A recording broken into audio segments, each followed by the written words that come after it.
My flight landed 3 hours late. I was beyond exhausted. I can't sleep on planes. I waited for my luggage looking like a zombie and feeling even worse. I bought a coffee from an automated machine in the lobby.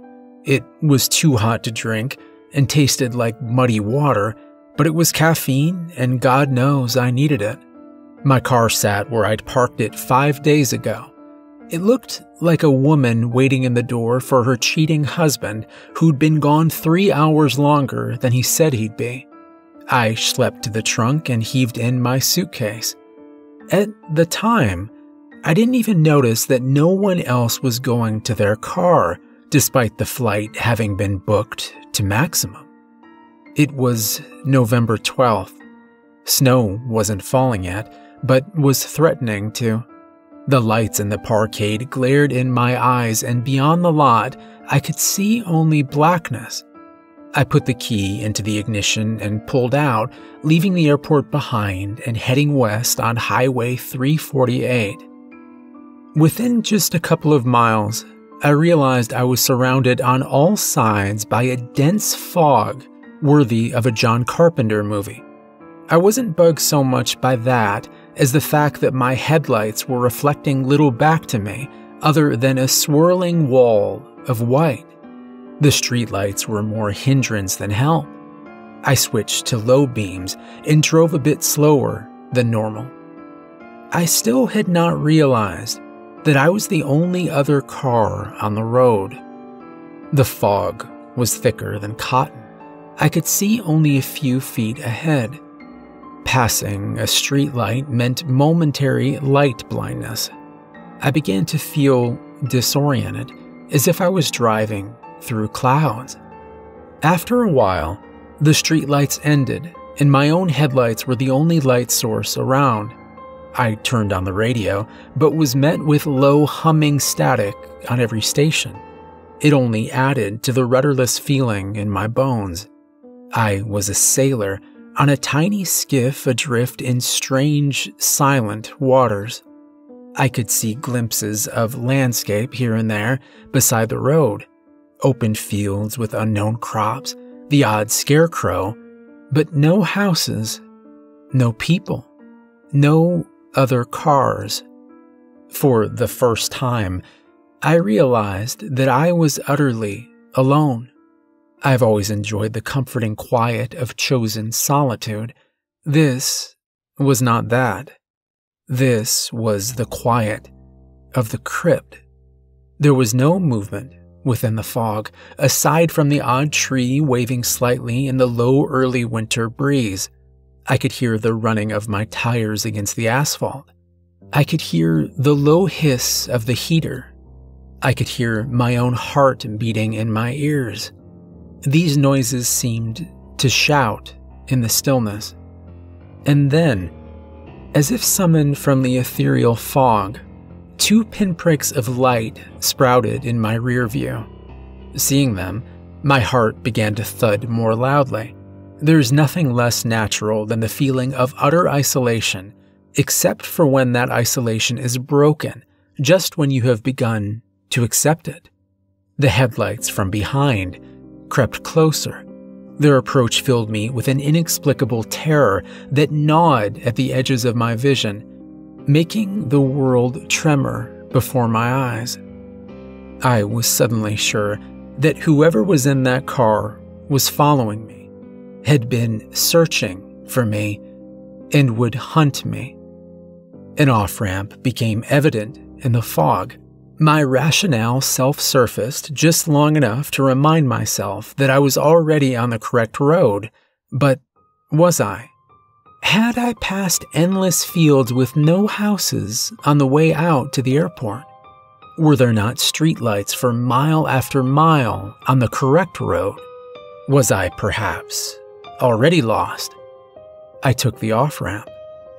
If he's not following me, he'll keep going, I whispered to myself. This was pure folly, of course. The driver could live on this road. It was I who had taken the wrong path, but that didn't mean it was the wrong path for everyone. The lights followed me. To my fevered mind, they were no longer headlights, but malevolent eyes hunting me through the darkness, glowing their eldritch glow as they searched for me. I kept driving, trying to talk myself into believing that I was being ridiculous, but as the headlights grew closer, the more like eyes they seemed. I turned across the bridge at the head of the off-ramp, taking the other ramp on the far side to turn back toward the airport.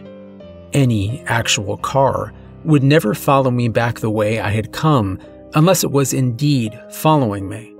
And as I was somehow certain they would, the lights turned with me and headed back the way I had come. I was the prey. It was the hunter. A sudden thought rose in my mind. What if the car belonged to a police officer who just wanted to tell me a taillight was out? I don't think either of my taillights were, but what if my license plate light was out? This time, it was my rational self that knocked that thought down. A police officer doesn't follow you for miles without so much as flashing his red and blues or sounding his siren. Once again, I was left with the thought that I was being hunted by an unseen, otherworldly predator. I was so preoccupied with the lights in my rear view that I failed to notice that I should be seeing streetlights again by now. I had been driving in the other direction, headed back to the airport, for a good hour before I realized that, aside from my headlights and the ones behind me, there were no other light sources whatsoever. The fog was still thick, but translucent in patches. I still saw nothing but endless fields. This entire ordeal had gone far enough. I pulled over. As I was now certain it would, the car behind me, if a car it was, pulled over as well. I steeled myself, screwing my courage to the sticking point, as the saying goes. I didn't have a gun. The closest thing I had to a weapon was an 18-inch crescent wrench that was old and rusty. It was laying in the back seat. I picked it up and got out. Viewing the lights from this angle made it clear that they were indeed headlights. The only question now was what sort of person was following me, and why. I conjured up a picture of a faceless man in a long coat with a hood over his face. Slowly, the car began to take shape around the lights. It was rather small, almost pitiful. It was a tiny Honda Civic, painted an almost purplish shade of blue. Seated at the wheel was a thin man with thick horn rims. He was losing his hair. "All right," I said, brandishing my wrench. "Come out of there. Now." Timidly, the man did so. Suddenly, I felt in control. I scowled my fiercest scowl and made sure he could still see my wrench. "Just what in hell do you mean by following me?" I growled. The man was hardly looking at me. His eyes darted about in the fog. He said. "I didn't know what else to do." "What do you mean?" I asked.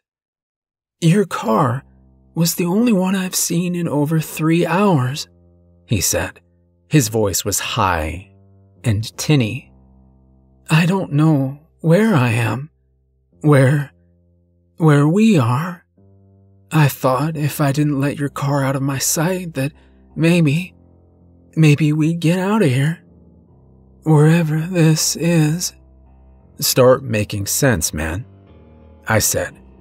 I was starting to feel justifiably angry. "We're on Highway 348.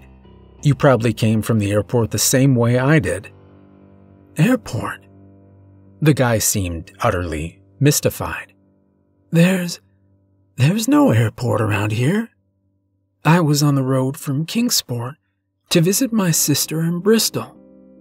Wait, what highway did you say this was?" "This isn't Tennessee," I said. "It's Colorado." Actually, he began, then broke off in a fit of bitter laughter. I don't think it's either place. Look around you, friend. Do you think we're still anywhere we should be?